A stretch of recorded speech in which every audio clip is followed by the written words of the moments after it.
I call myself a cultural Christian. Holy cow. You don't want to miss this. If I had to choose between Christianity and Islam, I choose Christianity every single time. Oh! It seems to me to be fundamentally decent religion. Infamous atheist Richard Dawkins. A Christian? Find out right now. Well, friends, it's finally happening. People are waking up to the insanity of our modern world. And that's exactly what happened when a recent video surfaced of Richard Dawkins saying he identifies with, yes, Christianity. What? Before I address all this, do me a favor and hit that like, share, and subscribe button, and go to PastorAJ.com where you can sign up for my weekly email newsletter and become a partner of Gospel Ministries. We are completely viewer funded. Also, if this topic interests you, check out this video where I interviewed a friend of mine who did undergo an atheist to Christian transformation. Now back to Dawkins. You know, one of the leaders of the new atheists. Is he really now saying he's a Christian? Please put your thoughts in the comments because I'd love to hear your take on this one. I know this sounds insane, but watch what he says in his own words. I've got to admit, it made me laugh a little, and it's kind of an I told you so moment. Just to give you a little background on this video, this was an interview that was done on Easter Sunday, and I guess just for the fun of it, they were asking an atheist for his Easter message. But it took an interesting turn when the interviewer asked Dawkins his thoughts on what seems to be a diminishing presence of Christianity in his country. Professor Dawkins, it's very good to have you join us to discuss whether it matters that Christianity is playing a diminishing role in national life. Well, I must say I was slightly horrified to hear that Ramadan is being promoted instead. I do think that we are culturally a Christian country. I call myself a cultural Christian. I'm not a believer, but there's a distinction between being a believing Christian and being a cultural Christian. And so, I love hymns and Christmas carols, and I sort of feel at home in the Christian ethos. I feel that we are a Christian country in that sense. It's true that statistically the number of people who actually believe in Christianity is going down, and I'm happy with that. But I would not be happy if, for example, we lost all our cathedrals and our beautiful parish churches. So I count myself a cultural Christian. I think it would matter. Certainly if we substituted any alternative religion, that would be truly dreadful. Fascinating. Wow. It's almost like a coming of age moment. It's an aha light bulb moment for an atheist when they realize what happens when you spend years attacking the foundation of a culture. Because indeed, that's what atheism, scientific materialism, and evolution have been systematically doing, trying to overthrow the God of the Bible. Now, all of a sudden, we find ourselves in a state where, oh my goodness, all of these other religions and other cultural influences, maybe a little bit of anarchism, are raging and finding their way into our everyday lives. And now we want Christianity back. I'm going to make a prediction here and say that there are going to be a lot more people saying this in the months and years to come. Nonetheless, a little comical to hear it from the man himself, Mr. Atheist Richard Dawkins. Which brings me to my supplementary point, which is that, as we know, church attendance is plummeting, but the erection of mosques across Europe, I think 6,000 are under construction, and there are many more, are being planned. So do you think... Yeah. Do you regard that as a problem? Do you think that matters? Yes, I do, really. I mean, I just choose my words carefully. Does anybody else see the hypocrisy here? It's like, I want all of the benefits of Christianity and a culture and a civilization that has been immersed in its principles, but I don't want Christianity itself. It's kind of funny and just a little bit hypocritical. If I had to choose between Christianity and Islam, I choose Christianity every single time. Oh! It seems to me to be fundamentally decent religion in a way that I think Islam is not. I think you're going to have to explain why you say that, Professor Dawkins. Why is Islam fundamentally not decent like Christianity? I'm not talking about individual Muslims, who of course are quite, but the doctrines of Islam, the Hadith and the Quran, is fundamentally hostile to women. hostile to gays, and I find that I like to live in a culturally Christian country, although I do not believe a single word of the Christian faith. Just for balance, should we say something about fundamentalist Christians who, you know, we can see abortion rights, reproductive rights being rolled back in Republican states in America. So Christianity is still not without its problems when it comes to women and their rights. Well, you didn't ask me about Christianity in America. That's a different matter entirely. Okay, all right. Well, I'm sure we've got some fundamentalist Christians here too. Well, insofar as fundamentalist Christians oppose evolution and think that the world was created 6,000 years ago, I mean, that is pernicious nonsense, of course. You know, I'm going to comment on this in a moment, but a tremendous argument could be made that evolution, scientific materialism produced more deaths in the 20th century than any other ideology, religion, or culture in the history of the civilized world. In addition, I've spent a great deal of time in many of my other videos combating the nonsense and the, quote, science behind evolution. And I can line up PhDs, college professors, and other academics who would definitively rebut Mr. Dawkins that evolutionists own the science on the creation narrative. In fact, there's a lot of things that just don't add up when you go down that road. But I digress. And I don't want to get too off topic because the conversation we're having right now is centered around whether or not Christianity is good for a culture and is, dare I say, better for human flourishing than any other ideology out there. Right. Well, so I think I see where you come from. I like the phrase, you're a cultural Christian. I think I'm a bit more than a cultural Christian. Would it be a good thing or a bad thing if we became a less Christian country? And just on the, you know, the foundation of this nation, with the king being the head of church and state, do you think it provides a solid foundation that we would lose something if, let's say, there was a Muslim majority? Well, yes. I think the king, when he was Prince of Wales, was actually rather sympathetic towards Islam, and one of the problems I felt. No, I think it would be a terrible thing. And insofar as Christianity can be seen as a bulwark against Islam, I think it's a very good thing. I mean, in Africa, for example, where you have missionaries of both faiths operating, I'm on Team Christian side as far as that's concerned. To stop it. I can't take any more. Does anyone else see the irony here where you have an atheist making the case for a predominantly Christian culture and the benefits of living in it? It's really quite a sight to behold. And I got to be honest with you, I'm loving it.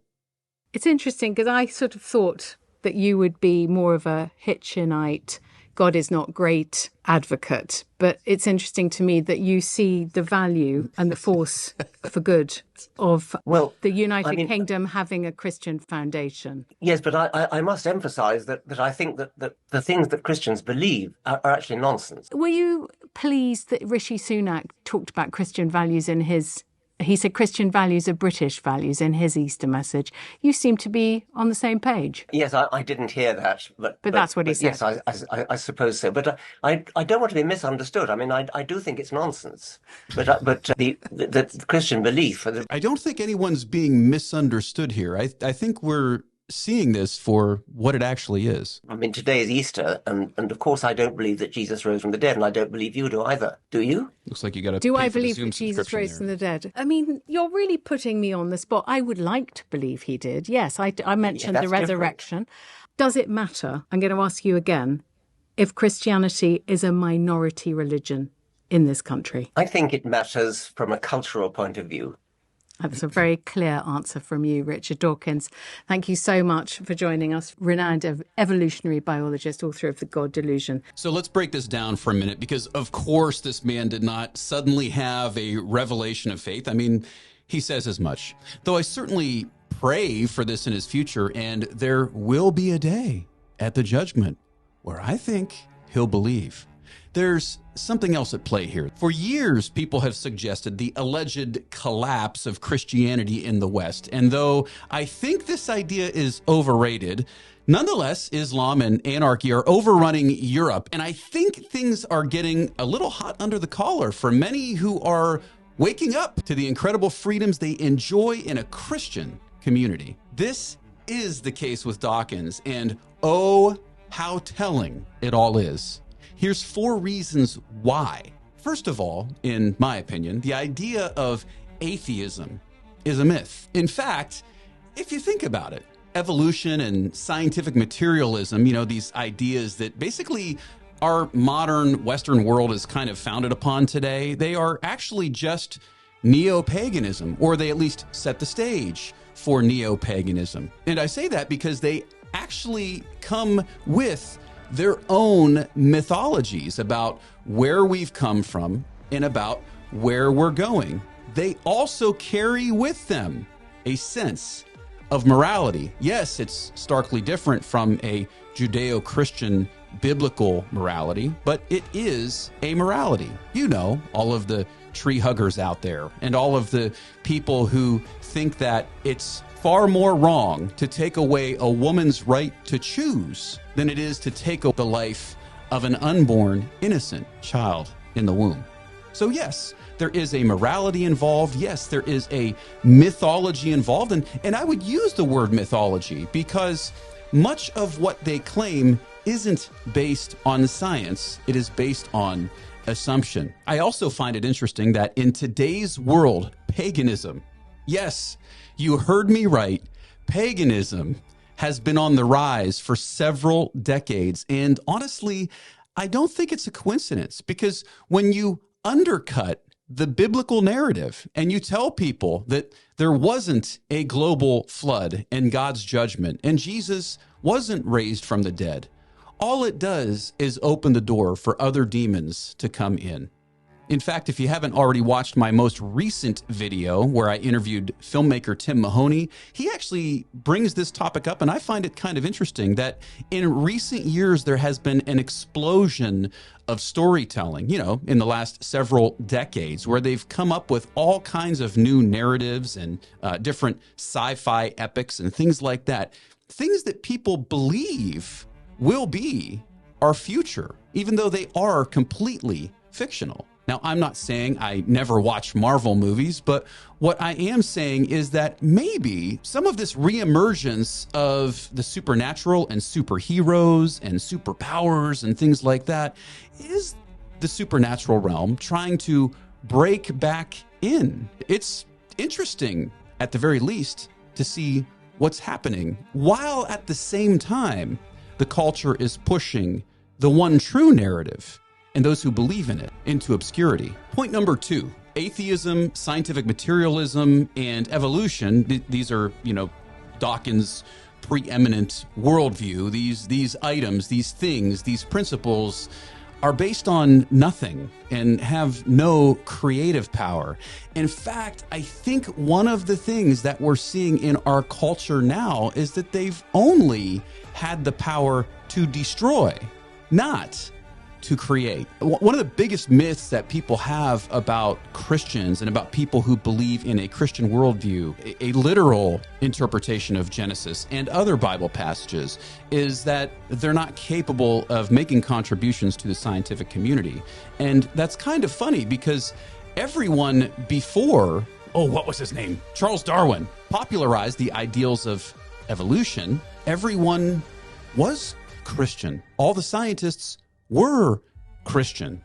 In fact, even in the 20th and 21st century, many of the people who are responsible for the innovations that we enjoy each and every day worship Jesus and the God of the Bible. So the idea that this is somehow bad for culture is not only ridiculous, but I think what Dawkins' hilarious comments reveal to us is that they may actually be essential ingredients for a civilization that seeks to produce human flourishing and scientific innovation. I don't think it's a coincidence that our God is a creative God. Point number 3, atheism, evolution, and scientific materialism, Dawkins' worldview, lead nowhere except to the decay of civilization. And we saw this most notably in the 20th century, with 2 world wars, with the advent of communism and socialism and Nazism